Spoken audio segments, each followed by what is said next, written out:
I never thought I'd be writing about something like this, but here I am. It all started when I met her at a local pub during their weekly music quiz night. I was alone and got paired with her team since they needed an extra person. She was amazing at all the rock music questions, and being a huge music fan myself, I was impressed. We clicked instantly. We started dating shortly after, and things were great. I was working on my PhD in music theory while she had recently quit her job as a music teacher to become a content creator. She wanted to make music education videos online, which I supported completely since there weren't many women doing that kind of content.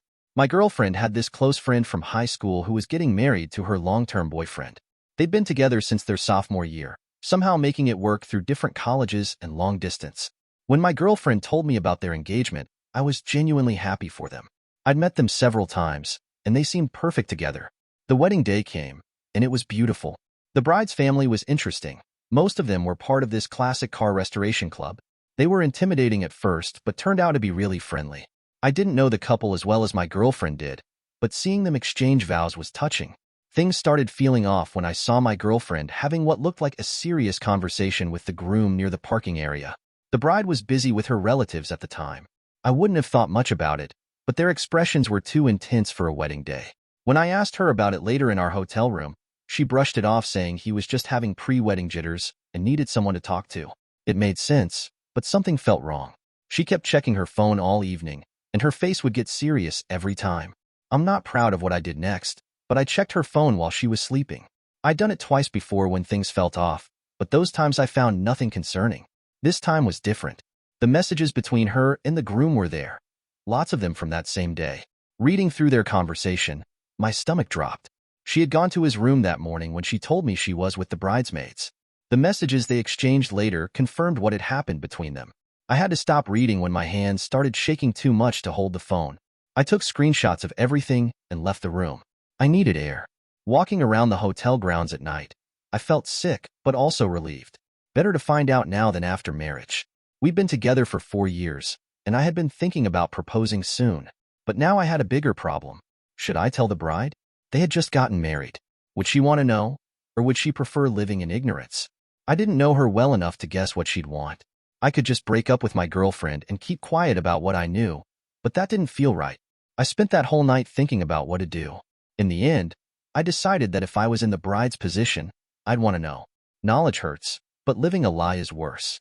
I just needed to figure out the right way to handle this mess. What happened next changed everything for all of us, but that's another part of this story. Looking back now, I realize that sometimes the hardest decisions are actually the simplest ones. You just need the courage to make them. Back home, I knew exactly what I needed to do. I asked my girlfriend to sit down for a talk. The moment I said, I know what happened with the groom, her face went pale. She tried to speak, but nothing came out. No excuses, no lies, just shock that she'd been caught. I gave her 1 hour to pack her essential things and find someone to pick her up. I made it clear. After that hour, anything left behind would either go to charity or the trash. I didn't want a single reminder of her in my apartment. She just sat there crying for the first few minutes, trying to say I'm sorry between sobs. I had to remind her that time was running out before she finally started packing. Her friend showed up to help her carry the bags. Once she left, I changed the locks the same day. She tried coming back once, knocking and begging to talk, but I never opened the door. That was the last time I saw her in person. But I wasn't done yet. There was still the matter of the bride. I called the bride, making sure her new husband wasn't around. I told her I had something serious to tell her, and when she said to get on with it, I did. I explained everything I knew about what happened on her wedding day. I left out the graphic details from their messages. She didn't need to read those. The line went quiet for so long that I thought she'd hung up. When she finally spoke, she thanked me. She said she was glad I told her, that she'd rather know the truth than live in a lie. I could hear how hurt she was, especially because my ex had been her friend for so many years. About a week later, my ex called me. She was furious that I'd ruined their marriage. According to her, it was fine that I broke up with her, but I shouldn't have gotten involved in their marriage since I barely knew them. The bride had apparently ended things immediately. I just laughed and hung up, but I wasn't done. My ex had been building her online presence as a music educator. I hired someone to comment the truth on all her videos about how she slept with her best friend's groom on their wedding day. When one account got blocked, another would pop up. Eventually, she had to disable all comments on her videos. 2 weeks later, she stopped posting completely. For someone who used to put up multiple videos every week, this was a big change. But the best part was still to come. When the bride told her family why she was ending her marriage, her relatives, especially the car restoration club members, took matters into their own hands. They paid visits to both the groom and my ex. I heard they roughed up the groom quite a bit. They didn't hurt my ex, but they scared her enough that she packed up and left the state.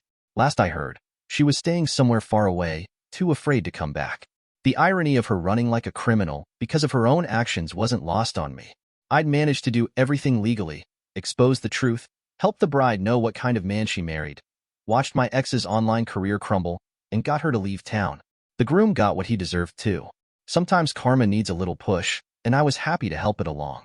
Looking back at everything that happened, I realized that taking action was the best medicine for being cheated on, not a legal revenge, but making sure there were consequences for their actions. It helped me heal, knowing that they couldn't just go on with their lives like nothing happened. But the story doesn't end there. In the months that followed, things took some interesting turns. My ex tried to restart her online career under a different name, but her past caught up quickly. Her new channel got exposed within days. It seems when you do something that bad, the internet really doesn't forget. The bride reached out to me about 3 months after everything happened. She wanted to thank me again for telling her the truth. She said that while the first few weeks were horrible, finding out early saved her from wasting years of her life with someone who could betray her like that. She had already filed for annulment. The groom tried to fix things, showing up at her workplace with flowers and apology letters. Her family, especially the car club members, made sure he stopped that pretty quickly. They might look tough, but they really were protective of their own. My ex finally gave up on her online career after her third failed attempt at starting over. Someone always recognized her and shared her story. Last I heard, she moved back in with her parents in another state and was working at a local store. Quite a change from her dreams of being a famous online educator. The bride's family actually invited me to their annual car show. They said anyone who helped protect their family was welcome. It was touching, really. I went, and it turned out to be a great day. There's something special about people who stick together and look out for each other. The groom apparently left town too. His workplace somehow found out about what happened, and while he didn't lose his job, the office environment became too uncomfortable for him. He transferred to a branch in another city. Sometimes your actions follow you everywhere. As for me, I started focusing on finishing my PhD. The whole experience taught me something important. It's better to know the ugly truth than live with a beautiful lie. Some people suggested I should have kept quiet about what I discovered, but I couldn't live with that. During one of the car shows, I met someone new. We've been taking things slow, but she's different. She values honesty above everything else, which means a lot to me now. The bride jokes that she's finally done something right by introducing us. Looking back at everything that happened, I don't regret any of the choices I made. Yes, discovering the truth hurt. Yes, taking action was hard. But letting people get away with betrayal hurts more in the long run. Sometimes you need to stand up for what's right, even when it's difficult. The whole experience changed me, but for the better. I learned that real friends stand up for each other, that actions have consequences, and that the truth, no matter how painful, is always better than a lie. I also learned that karma works better when you help it along, legally, of course. They say time heals all wounds. I say time plus action heals them faster. If you're ever in a similar situation, remember, you don't have to be a victim of someone else's choices. You can choose how your story ends. That's my story. It's not the happiest one, but it has a good ending. Sometimes life gives you lemons, and sometimes you need to squeeze those lemons right back into the eyes of those who wronged you. Just make sure you do it legally. Thank you for watching.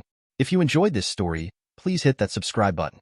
Don't forget to give it a thumbs up and share it with friends or family who might enjoy it too. Your support means a lot. And if you have any thoughts, questions, or story ideas, drop them in the comments below. I'd love to hear from you. See you in the next story.